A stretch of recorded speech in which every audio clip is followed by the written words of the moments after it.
Alright, we're just going to run through a quick deck tech on the modern deck that I will be playing in a few upcoming videos.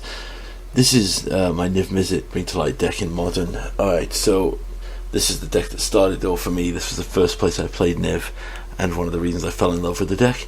So we're running a similar package to what you see in the Pioneer list. We have our Niv to Lights combination of Niv Mizzet Reborn. Everyone knows what this card does. If you don't, you can read it here.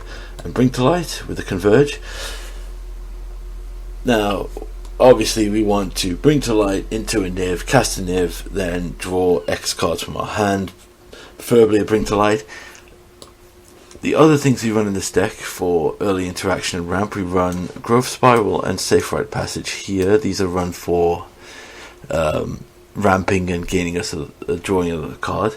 Safe Rite Passage, for anyone who's unaware, is a common that searches for a Plains or Forest card, puts it into our hand. It doesn't technically ramp us, but it's fixing for this deck, so we can fetch land, pick up, you know, a green and a white, and then cast this, pick up our other colours in a Triome or whatever we need to fill us out.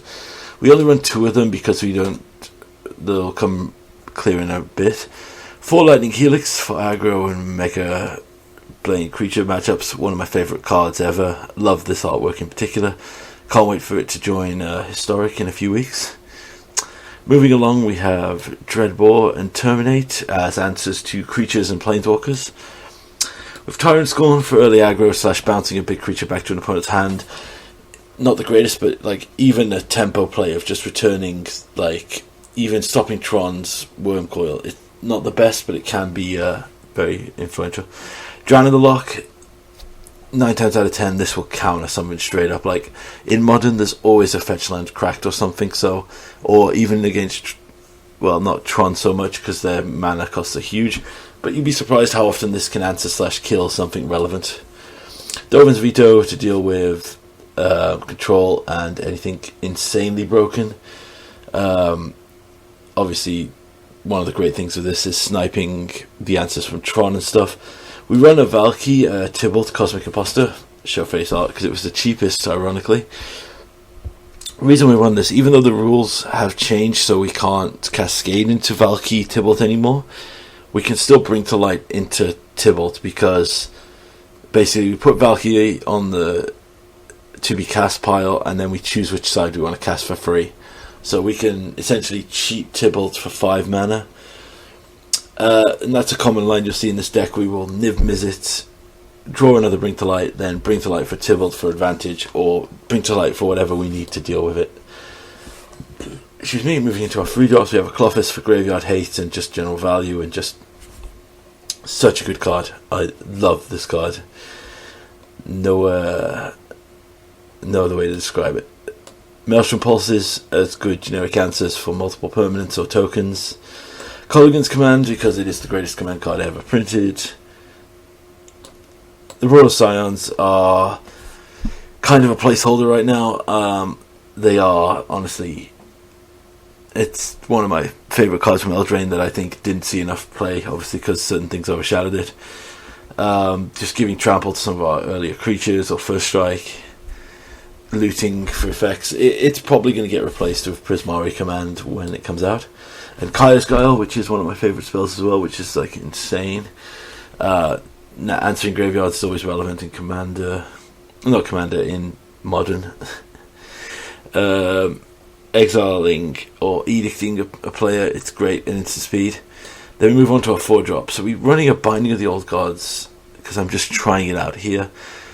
I do love how this just destroys a non-opponent but then continues to generate us value.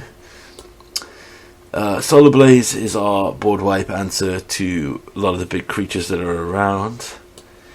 And Yishan Impactful Earth.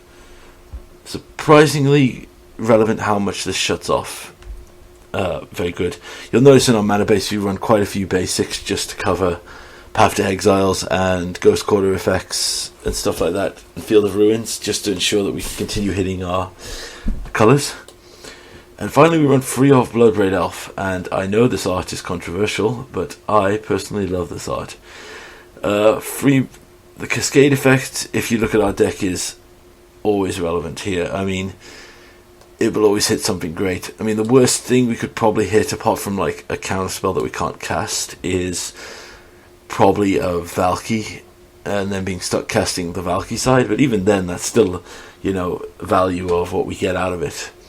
I think my greatest hit is Bloodbraid into Clothis, or Bloodblade into Kolaghan's Command in certain matchups. It's just absurd how good this card is. Moving on to our sideboard, we are running the Gigantha Companion, because Gigantha is my personal choice of companion. We run Assemble the Legion for very grindy matchups where just this is more for decks that are very removal heavy, or where just churning out a ton of blockers will just stop them in the late game. We have Tamiyo for value / stop discard effects. Basically, she just returns the card to our hand. Nissa, which is essentially a reanimation spell in this deck. 2 more Clarions to deal with go wide strategies. Is it Static Caster for pesty or on toughness matches? Also can deal very well with humans. A Mordigo to host combo decks. Kaya as more graveyard hate / exile removal for 1+ permanents. Aether Vial decks and other effects like that. Campbell to hose on Storm and other effects. 2 Dampening Spheres for Tron. Cindervines to deal with control / maybe Bogle's effects. It's still, I think it's a criminally underused card. Another Terminate to deal with more creature-based matchups, and finally a Rakdos Charm just for a versatile answer. So that is our Niv 2 modern deck.